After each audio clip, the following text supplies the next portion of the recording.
ಈ ಸ್ಟೋರಿಯನ್ನು ಆರೋಗ್ಯ ಸಚಿವರು ಗಮನ ಇಟ್ಟು ನೋಡಬೇಕು. ಸಂಬಂಧಪಟ್ಟಂತಹ ಅಧಿಕಾರಿಗಳು ಕಿವಿಗೊಟ್ಟು ಕೇಳಿಸಿಕೊಳ್ಳಬೇಕಾಗಿರುವಂತಹ ಸ್ಟೋರಿ ಇದು.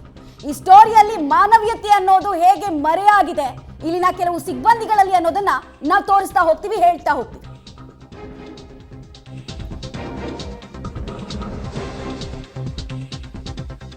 ಸರ್ಕಾರಿ ಪ್ರಾಥಮಿಕ ಆಸ್ಪತ್ರೆಯ ಆವರಣದಲ್ಲಿ ಮೃತದೇಹವನ್ನ ಇರಿಸಲಾಯಿತು. ಸ್ಟ್ರೆಚರ್ ಕೊಡಿ ಕನಿಷ್ಠ ಪಕ್ಷ ಅಥವಾ ಆಂಬ್ಯುಲೆನ್ಸ್ ವ್ಯವಸ್ಥೆ ಮಾಡಿಕೊಡಿ ಅಂತ ಆ ಮೃತನ ಕುಟುಂಬಸ್ಥರು ಎಷ್ಟೇ ಗೋಗರದ್ರು ಇದಕ್ಕೆ ಸ್ಪಂದಿಸೋ ಕೆಲಸವನ್ನ ಇಲ್ಲಿ ಯಾರೊಬ್ರು ಕೂಡ ಮಾಡಿಲ್ಲ. ಫೆಬ್ರವರಿ 27ನೇ ತಾರೀಕು ನಡೆದಿರುವಂತಹ ಘಟನೆ ತಡವಾಗಿ ಬೆಳಕಿಗೆ ಬಂದಿದೆ. ಮೃತದೇಹವನ್ನ ಇದರ ಪರಿಣಾಮವಾಗಿ ಆಟೋದಲ್ಲೇ ತಗೊಂಡು ಹೋಗಿ ಅಂತ ವೈದ್ಯರು ಹೇಳಿದ್ರಂತೆ. ಯಶವಂತಪುರ ಕ್ಷೇತ್ರದ ತಿಪ್ಪೇನಹಳ್ಳಿ ಸರ್ಕಾರಿ ಆಸ್ಪತ್ರೆಯಲ್ಲಿ ಇಂತಹ ದುಸ್ಥಿತಿ ಕಂಡು ಬಂದಿದೆ. ಮೊದಲೇ ನೋವಲ್ಲಿರುವಂತಹ ಕುಟುಂಬಕ್ಕೆ ಮತ್ತಷ್ಟು ನೋವು ಮಾಡೋ ಕೆಲಸವನ್ನು ಮಾಡಿದ್ದಾರೆ. ಆಮೇಲೆ ಕನಿಷ್ಠ ಪ್ರಜ್ಞೆ ಇಲ್ವಲ್ಲ ಇಲ್ಲಿನ ಸಿಬ್ಬಂದಿಗಳಿಗೆ. ಒಂದು ಮೃತದೇಹವನ್ನ ಗೌರವಯುತವಾಗಿ ವಿದಾಯ ಹೇಳ್ಬೇಕು ಅನ್ನೋ ಮಿನಿಮಮ್ ಸೆನ್ಸ್ ಇಲ್ಲದೆ ಹೋಯ್ತಾ ಇವರಿಗೆ? ಈ ಪ್ರಶ್ನೆ ಅಂತೂ ಇದೆ. ಒಂದು ವಿಡಿಯೋ ನೋಡ್ಬಿಡೋಣ. ಇದು ಸರಿನಾ? ಏನಮ್ಮ ಅಂದ್ರು? ಏನಂದ್ರು? ಕರ್ಕೊಂಡೋಗ್ರಿ, ಇಲ್ಲೇನಕ್ಕಿದ್ದೀರಾ ಆಟ ಮಾಡ್ಕೊಂಡು ಕರ್ಕೊಂಡೋಗ್ರಿ, ಇಲ್ಲಿ ಇಕ್ಕಬೇಡ್ರಿ, ಯಾರು ಹೇಳ್ತಿರೋದು? ಡಾಕ್ಟ್ರು. ಸರಿನಾ ಅಕ್ಕ? ಇದು ಸರಿನಾ? ಅಲ್ಲ ಮೇಡಮ್ ಅವರೇ, ನಿಮ್ಮವರೇ ಬನ್ನಿ. ಅಲ್ಲ ಇಲ್ಲ ಬರ್ಲಿ ನನಗ್ ಮೇಡಮ್ ಅವರೇ, ಯಾವ ಇದೆಲ್ಲ ಸಮಸ್ಯೆ ನಮ್ಗೆ? ಹಾಗಿಲ್ಲ ಅಂದ್ರೆ ದೊಡ್ಡ ಹಾಸ್ಪಿಟಲ್ ಅಲ್ವಮ್ಮ ಹೋಗ್ಬೇಕು.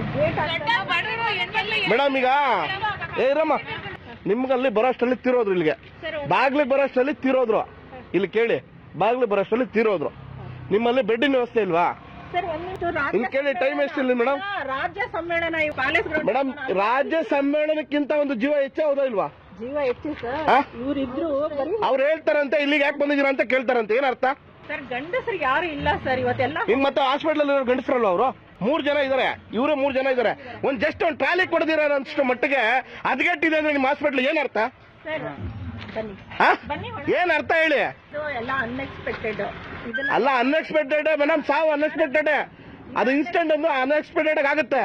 ಏನಿದ್ರ ಅರ್ಥ ಏನು? ಏನಮ್ಮ ಅಂದ್ರು? ಏನಂದ್ರು?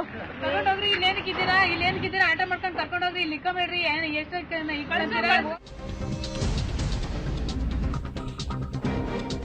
ಅನಾರೋಗ್ಯ ಸಮಸ್ಯೆಯಿಂದ 45 ವರ್ಷದ ವ್ಯಕ್ತಿಯೊಬ್ರು ಬಳಲ್ತಾ ಇರ್ತಾರೆ. ಸೊ ಆಸ್ಪತ್ರೆಗೆ ಕರ್ಕೊಂಡು ಬರೋಣ ಅಂತ ಬರೋಷ್ಟೊತ್ತಿಗೆ ಆಸ್ಪತ್ರೆಯೊಳಗೆ ಹೋಗ್ತಾ ಇದ್ದ ಹಾಗೆ ರೋಗಿ ಮೃತಪಟ್ಟಿರೋದು ಗೊತ್ತಾಗುತ್ತೆ. ಅಟ್ಲೀಸ್ಟ್ ಆಂಬ್ಯುಲೆನ್ಸ್ ನಲ್ಲಿ ಕಳಿಸ್ಕೊಡಿ ಅಂತ ಹೇಳಿದ್ರೆ ರಾಜ್ಯ ಸಮ್ಮೇಳನ ಇದೆ, ಆಸ್ಪತ್ರೆಯಲ್ಲಿ ಯಾರೂ ಇಲ್ಲ ಅಂತ ಹೇಳ್ತಾ ಇದ್ದಾರೆ. ಮೃತದೇಹವನ್ನ ನೀವೇ ತಗೊಂಡು ಹೋಗಿ ಅಂತ ವೈದ್ಯರು ಅತ್ಯಂತ ನಿರ್ಲಕ್ಷ್ಯದಿಂದ ಬೇಜವಾಬ್ದಾರಿಯಿಂದ ನಡ್ಕೊಂಡಿದ್ದಾರೆ ಅನ್ನೋದು ಗೊತ್ತಾಗ್ತಾ ಇದೆ. ಇಷ್ಟು ಮಾತ್ರ ಅಲ್ಲ, ದೊಡ್ಡ ಆಸ್ಪತ್ರೆಗೆ ಹೋಗ್ಬೇಕಾಗಿತ್ತು, ಇಲ್ಲಿಗೆ ಯಾಕೆ ಬಂದಿದ್ದೀರಾ ಅಂತೆಲ್ಲ ಕೇಳ್ತಾರೆ. ನೋಡಿ, ಆ ವಿಡಿಯೋದಲ್ಲೂ ಅದು ರೆಕಾರ್ಡ್ ಆಗಿದೆ. ಹಾಗಾದ್ರೆ ದೊಡ್ಡ ಆಸ್ಪತ್ರೆಯಲ್ಲಿ ಇರೋರು ಮಾತ್ರ ವೈದ್ಯರಾ? ಇವರೆಲ್ಲ ಅಲ್ವಾ? ಹಾಗಾದ್ರೆ ಹೇಳ್ಬಿಡ್ಬೇಕಲ್ವಾ ಅದನ್ನ? ರಾಜ್ಯ ಸಮ್ಮೇಳನಕ್ಕಿಂತ ಒಂದು ಜೀವ ಹೆಚ್ಚು ಹೌದಾ ಇಲ್ವಾ? ಜೀವ ಹೆಚ್ಚು ಸರ್. ಇವರಿದ್ರು ಅವ್ರು ಹೇಳ್ತಾರಂತೆ ಇಲ್ಲಿಗೆ ಯಾಕೆ ಬಂದಿದ್ದೀರಾ ಅಂತ ಕೇಳ್ತಾರಂತೆ. ಏನರ್ಥ? ಸರ್ ಗಂಡಸರು ಯಾರು ಇಲ್ಲ ಸರ್ ಇವತ್ತೆಲ್ಲ. ನಿಮ್ ಮತ್ತೆ ಹಾಸ್ಪಿಟಲ್ ಗಂಡಸರಲ್ಲ ಅವರು? 3 ಜನ ಇದಾರೆ, ಇವ್ರೆ 3 ಜನ ಇದಾರೆ. ಜಸ್ಟ್ ಒಂದು ಟ್ರಾಲಿ ಕೊಡದಿರ ಅಷ್ಟು ಮಟ್ಟಿಗೆ ಡೀಟೇಲ್ಸ್ ಕೊಡ್ತಾರೆ. ಪ್ರಕಾಶ್ ನೇರ ಸಂಪರ್ಕದಲ್ಲಿ ಜಾಯ್ನ್ ಆಗ್ತಾ ಇದ್ದಾರೆ. ಪ್ರಕಾಶ್, ದೊಡ್ಡ ಆಸ್ಪತ್ರೆಯಲ್ಲಿ ತೋರಿಸಬೇಕಾಗಿತ್ತು ಅಂತ ಕೇಳ್ತಾರೆ. ಇವರೆಲ್ಲ ವೈದ್ಯರಲ್ವಾ ಹಾಗಾದ್ರೆ? ಆಮೇಲೆ ಅದೇನೋ ರಾಜ್ಯ ಸಮ್ಮೇಳನ ಅಂತ ಹೇಳ್ತಾರೆ. ಇವರು ಬಟ್ಟೆ ಅಂಗಡಿಯಲ್ಲಿ ಕೆಲಸ ಮಾಡ್ತಾ ಇದೀನಿ ಅಂತ ಅನ್ಕೊಳ್ತಾ ಇದಾರೆ, ಅಥವಾ ತುರ್ತು ಸೇವೆ ಅಂಡರಲ್ಲಿ ಈ ಆಸ್ಪತ್ರೆ ಬರುತ್ತೆ ಅನ್ನುವಂತಹ ಮಿನಿಮಮ್ ಸೆನ್ಸು ಇಲ್ವಂತ? ಅದ್ ಹೇಗೆ ಈ ರೀತಿ ವರ್ತನೆ ಮಾಡೋದಕ್ಕೆ ಸಾಧ್ಯ ಅಂತ? ಫೈನ್, ಮತ್ತೆ ಕನೆಕ್ಟ್ ಮಾಡ್ತೀವಿ. ಸದ್ಯಕ್ಕಂತೂ ಗಮನಿಸ್ತಾ ಇದ್ರಿ ಆಸ್ಪತ್ರೆ ಸಿಬ್ಬಂದಿಗಳ ದಾಷ್ಟ್ಯ ಯಾವ ರೀತಿ ಇದೆ ಅಂತ. ಬಡವರು ಅಂದ್ರೆ ಈ ರೀತಿನಾ? ನಾವು ಈ ತರದ ಕಥೆಗಳನ್ನ, ಈ ತರದ ಸ್ಟೋರಿಗಳನ್ನ ಹಿಂದೆ ಜಾರ್ಖಂಡ್, ಬಿಹಾರದಲ್ಲಿ ನೋಡ್ತಾ ಇದ್ವಿ. ಏನಂದ್ರು? ಕರ್ಕೊಂಡೋಗ್ರಿ, ಇಲ್ಲೇನಕ್ಕಿದ್ದೀರಾ ಆಟ ಮಾಡ್ಕೊಂಡು ಕರ್ಕೊಂಡೋಗ್ರಿ, ಇಲ್ಲಿ ಇಕ್ಕಬೇಡ್ರಿ,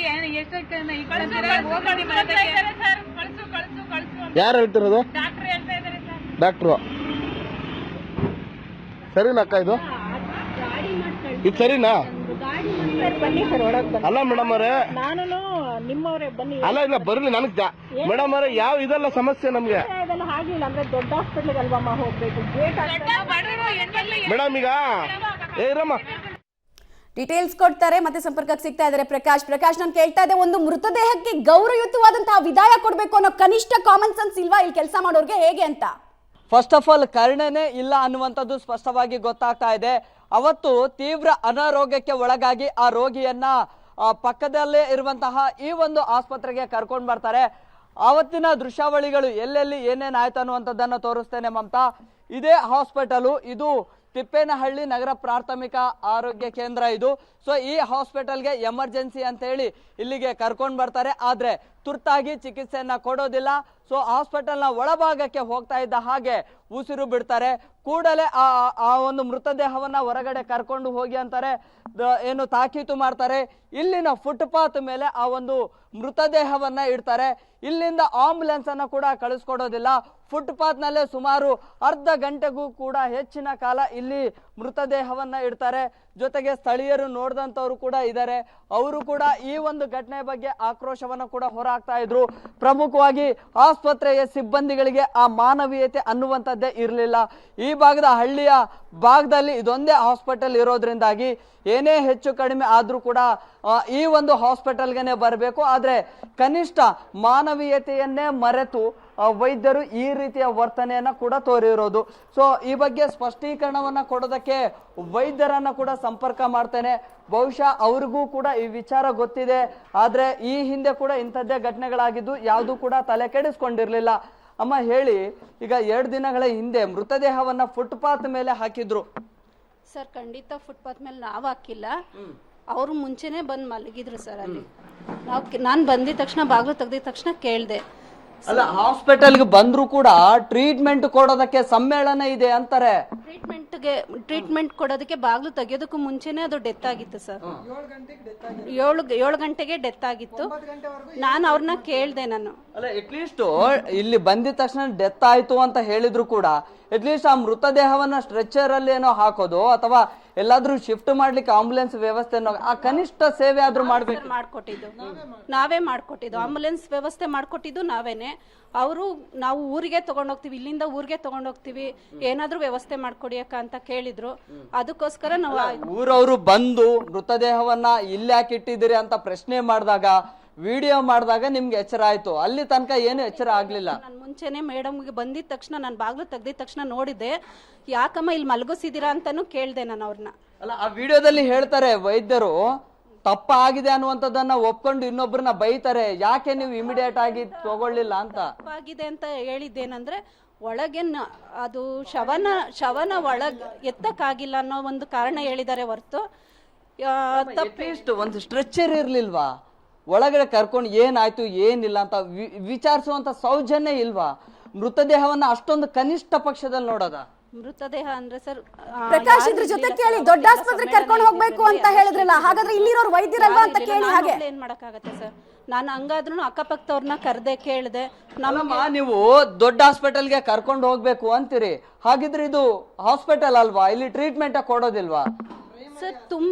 ತುಂಬಾ ಸೀರಿಯಸ್ ಆಗಿರೋ ಅಂತದನ್ನ ಇಲ್ಲೇನ್ ಕೊಡಕ್ಕಾಗತ್ತೆ ಸರ್? ಅಟ್ಲೀಸ್ಟ್ ಪ್ರೈಮರಿ ಟ್ರೀಟ್ಮೆಂಟ್ ಆದ್ರೂ ಕೊಡ್ಬೇಕಲ್ಲಮ್ಮ. ನಾವು ಬಾಗ್ಲು ತೆಗಿಯಕ್ಕೂ ಮುಂಚೆನೆ ತೀರ್ಕೊಂಡಿದ್ರೆ ನೀವೇ ಡಿಕ್ಲೇರ್ ಮಾಡಿದ್ರಿ ಅಂದ್ರೆ ಚೆಕಪ್ ಮಾಡಿಲ್ಲ, ಡೈರೆಕ್ಟ್ ಆಗಿ ಡೆತ್ ಆಗಿದ್ದಾರೆ ಅಂತ. ಊರವ್ರು ಹೇಳ್ತಾರೆ ತುಂಬಾ ಸೀರಿಯಸ್ ಆಗಿದ್ದಾರೆ ಅಂತ, ಕುಟುಂಬಸ್ಥರು ಹೇಳ್ತಾರೆ ತುಂಬಾ ಸೀರಿಯಸ್ ಆಗಿದ್ದಾರೆ ಅಂತ. ಖಂಡಿತ ಇಲ್ಲ ಸರ್. ನಾನು ಬಂದಿದ ತಕ್ಷಣ ನೋಡಿದ ತಕ್ಷಣ ನಾನು ಕೇಳಿದೆ, ಏನಮ್ಮ ಇದು ಯಾಕೆ ಅಲ್ಲಿ ಮಲಗಿದ್ದಾರೆ ಅಂತಂದಿದ್ದಕ್ಕೆ ಸೀರಿಯಸ್ ಆಗಿದ್ರು ಮೇಡಮ್, ಇವಾಗ ಬಂದಿದ ತಕ್ಷಣ ತೀರ್ಕೊಂಡ್ರು ಅಂತಂದ್ರು. ಹೌದಾ? ಹಂಗಾದ್ರೆ ನಾನು ಕುಟುಂಬಸ್ಥರು ಏನ್ ಅಂಗಲ್ ಹಾಚಿದ್ರು ನಿಮ್ಮ ಹತ್ರ ಬಂದಿದ ತಕ್ಷಣ? ಅವ್ರು ಕೇಳಿದೆ, ಹೀಗೆ ಬಂದ್ವಿ ಇದು ಅಥರ್ವಾಗಿ ಹೋಗಿದ್ವಿ ನಾವು, ಅಡ್ಮಿಟ್ ಆಗಿದ್ರು. ಅಲ್ಲಿ ಅಡ್ಮಿಟ್ ಆದಾಗ ಅಲ್ಲಿ ನಮ್ಗೆ ದುಡ್ಡು ಕಟ್ಟೋದಕ್ಕೆ ಆಗ್ಲಿಲ್ಲ. ಅವರು ಕುಟುಂಬಸ್ಥರು ಹೇಳ್ತಾರೆ, ಈ ಹಾಸ್ಪಿಟಲ್ಗೆ ಬಂದಾಗ ನಾವು 9 ಗಂಟೆ ಸುಮಾರು ಬಂದ್ವಿ, ಯಾರು ಕೂಡ ಬಂದಿರ್ಲಿಲ್ಲ. 10 ಗಂಟೆ 10:30 ತನಕ ಇದ್ರು ಕೂಡ ಯಾರು ಬರ್ಲಿಲ್ಲ ಅಂತ. 7:30ಗೆ ಅವರು ಇಲ್ಲಿ ಬಂದು ಪೆಟ್ಟಿ ಅಂಗಡಿ ಅವ್ರ ಹತ್ರ ನೀರ್ ಇಸ್ಕೊಂಡು ಅವರು ಡೆತ್ ಆಗಿರೋಂಥವ್ರಿಗೆ ನೀರ್ ಸಹ ಕುಡಿಸಿದ್ದಾರೆ. ಅವತ್ತು ಡಾಕ್ಟರ್ ಇದ್ರಲ್ಲ, ಅವ್ರು ಎಲ್ಲಿದ್ದಾರೆ ಈಗ? ಇದಾರೆ ಸರ್ ಪಕ್ಕದಲ್ಲಿ. ಓಕೆ, ಈಗ ಇನ್ನೊಬ್ರು ಡಾಕ್ಟರ್ ಕೂಡ ಇದ್ರು. ರೈಟ್, ಒಂದೇ ನಿಮಿಷ ಪ್ರಕಾಶ್, ವಾಪಸ್ ಬಂದೆ. ಈ ವಿಚಾರವಾಗಿ ಮಾತನಾಡೋದಕ್ಕೆ ನಮ್ಮ ಜೊತೆ THO ಆಗಿರುವಂತಹ ಶೈಲೇಂದ್ರ ಕುಮಾರ್ ಅವರು ಸಂಪರ್ಕಕ್ಕೆ ಸಿಗ್ತಾ ಇದ್ದಾರೆ. ಶೈಲೇಂದ್ರ ಕುಮಾರ್ ಅವರೇ ನಮಸ್ಕಾರ. ನಮಸ್ತೆ. ಯಶವಂತಪುರ ಕ್ಷೇತ್ರದ ತಿಪ್ಪೇನಹಳ್ಳಿ ಸರ್ಕಾರಿ ಆಸ್ಪತ್ರೆಯಲ್ಲಿ ಸರ್ ಮೃತದೇಹವನ್ನ ಕನಿಷ್ಠ ಗೌರವಯುತವಾಗಿ ವಿದಾಯ ಹೇಳ್ಕೊಡೋ ಕೆಲಸ ಆಗಿಲ್ಲ. ಆಂಬ್ಯುಲೆನ್ಸ್ ಕೇಳಿದ್ರೆ ಕೊಡಕ್ಕಾಗಲ್ಲ ಅಂದ್ರು, ಸ್ಟ್ರೆಚರ್ ಕೇಳಿದ್ರೆ ಕೊಡಲ್ಲ ಅಂತ ಹೇಳಿದ್ರು. ಇದು ಯಾವ ರೀತಿ ಸರ್ ಹಾಗಾದ್ರೆ ಆಸ್ಪತ್ರೆ ನಡೆಸೋದು ಅಂತ? ಓಕೆ, ಇಲ್ಲ ಕೊಡ್ಬೇಕಲ್ಲ. ಕೊಟ್ಟಿಲ್ಲ ಸರ್, ಕೊಟ್ಟಿಲ್ಲ. ಸರ್ಕಾರದಿಂದ ಏನು ಸವಲತ್ತನ್ನ ಕೊಡ್ಬೇಕು ಅವ್ರಿಗೆ ಅದನ್ನು ಒದಗಿಸಿ ಗೌರವಯುತವಾಗಿ ಬಾಡಿನ ಕಳಿಸ್ಕೊಡ್ಬೇಕಾಗತ್ತೆ. ಹೌದು, ಕರೆಕ್ಟು. ಬಟ್ ಅದನ್ನ ಮಾಡಿಲ್ಲ ಸರ್. ಫೆಬ್ರವರಿ 27ನೇ ತಾರೀಕು ಆಗಿರೋದು ಈ ಘಟನೆ. ನಿಮ್ ಗಮನಕ್ಕೆ ಬಂದೇ ಇಲ್ವಾ? ಇವತ್ತು ಮಾರ್ಚ್ 1ನೇ ತಾರೀಕು. ಇಲ್ಲ, ಅದು ಆ ಪ್ರಾಥಮಿಕ ಆರೋಗ್ಯ ಕೇಂದ್ರ ವ್ಯಾಪ್ತಿ ಈಗ BBMP ಇದಕ್ಕೆ ಬರುತ್ತೆ, hospitals urban primary health centres, ಅದು ಹ್ಮ್ BBMP ವ್ಯಾಪ್ತಿಗೆ ಬರುತ್ತೆ. ಸರಿ ಸರ್, ಸರಿ ಸರಿ, ಓಕೆ. ಬಟ್ ನನ್ಗಿರೋ ಪ್ರಶ್ನೆ ಸರ್, ಇಲ್ಲಿ ಅಲ್ಲಿ ಆಚೆಗಡೆ ಬರ್ತಾರೆ ವೈದ್ಯರು, ಅವ್ರು ಹೇಳ್ತಾರೆ ದೊಡ್ಡ ಆಸ್ಪತ್ರೆಗೆ ನೀವು ಕರ್ಕೊಂಡು ಹೋಗ್ಬೇಕಾಗಿತ್ತು, ಇಲ್ಲಿ ಯಾಕೆ ಕರ್ಕೊಂಡು ಬಂದಿದ್ದೀರಾ ಅಂತ. ಅರೆ ಇಲ್ಲಿ ಕೆಲಸ ಮಾಡೋರು ಹಾಗಾದ್ರೆ ವೈದ್ಯರಲ್ವಾ ಸರ್, ಹೇಗೆ ಅಂತ ಕನಿಷ್ಠ ಅಟ್ಲೀಸ್ಟ್ ಏನಾಗಿದೆ ಅಂತ ನೋಡೋದಕ್ಕೂ ಹೋಗೋದಿಲ್ವಲ್ಲ, ಇಷ್ಟೊಂದು ದಾಷ್ಟ್ಯ ಯಾಕೆ ಅಂತ.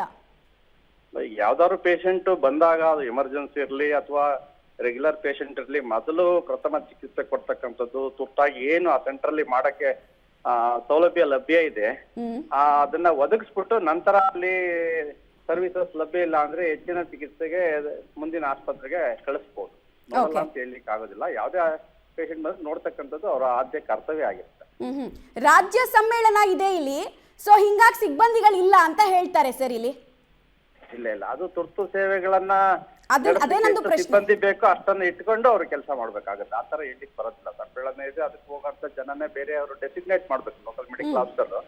ಅದಕ್ಕೆ ಸಂಬಂಧಪಟ್ಟಂಗೆ ತುರ್ತು ಚಿಕಿತ್ಸೆ ಮತ್ತು ಆಸ್ಪತ್ರೆ ದೈನಂದಿನ ಕಾರ್ಯಕ್ರಮ ವ್ಯತ್ಯಾಸ ಆಗದಂಗೆ ಅವರು ಕರ್ತವ್ಯ ನಿರ್ವಹಿಸಬೇಕಾಗುತ್ತೆ.